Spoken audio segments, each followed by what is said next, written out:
एक थी बुढ़िया। इसका एक पोता था। पोता रोज रात को सोने से पहले दादी से कहानी सुनता। दादी रोज उसे तरह तरह की कहानी सुनाती। एक दिन मूसलाधार बारिश हुई। ऐसी बारिश पहले कभी नहीं हुई थी। सारा गांव बारिश से परेशान था। बुढ़िया की झोपड़ी में पानी जगह जगह से टपक रहा था। Tip tip tip tip. इस बात से बेखबर पोता दादी की गोद में लेटा कहानी सुनाने के लिए मचल रहा था। बुढ़िया खींचकर बोली, अरे बचवा, का कहानी सुनाए? ई टिप टिपवा से जान बचे तब ना।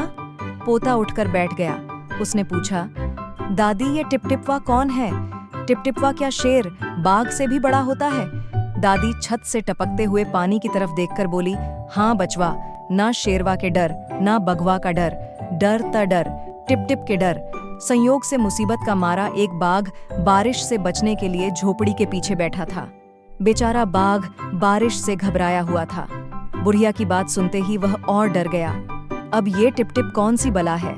जरूर कोई बड़ा जानवर है, तभी तो बुढ़िया शेर बाघ से ज्यादा टिप टिपवा से डरती है। इससे पहले कि बाहर आकर वह मुझ पर हमला करे, मुझे यहाँ से भाग जाना चाहिए। बाघ ने ऐसा सोचा और झटपट वहां से दुम दबाकर भाग चला। उसी गांव में एक धोबी रहता था। वह भी बारिश से परेशान था। आज सुबह से उसका गधा गायब था।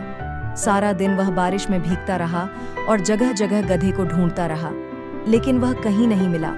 धोबी की पत्नी बोली, जाकर गांव के पंडित जी से क्यों नहीं पूछते? वह बड़े ज्ञानी है, आगे पीछे सबके हाल की उन्हें खबर रहती है। पत्नी की बात धोबी को झंझ गई।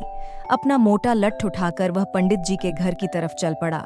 उसने देखा कि पंडित जी घर में जमा बारिश का पानी उछल उछल कर फेंक रहे थे।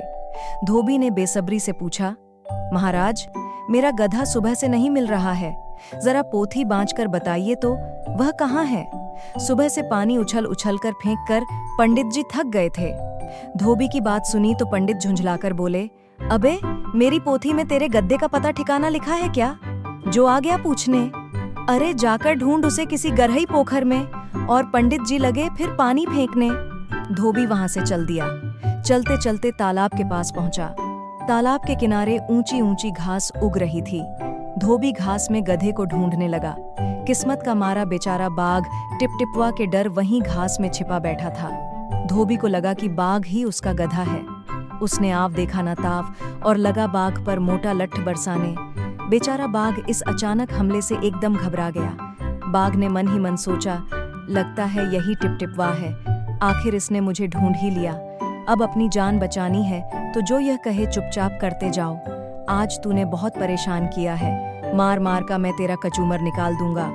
ऐसा कहकर धोबी ने बाघ के कान पकड़ा और उसे खींचता हुआ घर की तरफ चल दिया। बाघ बिना चूं चपड़ किए भीगी बिल्ली बना धोबी के पीछे पीछे चल दिया। घर पहुंचकर धोबी ने बाघ को खूंटे से बांध दिया और सो गया। सुबह जब गांव वालों ने धोबी के घर के बाहर खूंटे से एक बाघ को बंधे देखा तो उनकी आंखें खुली की खुली रह गईं।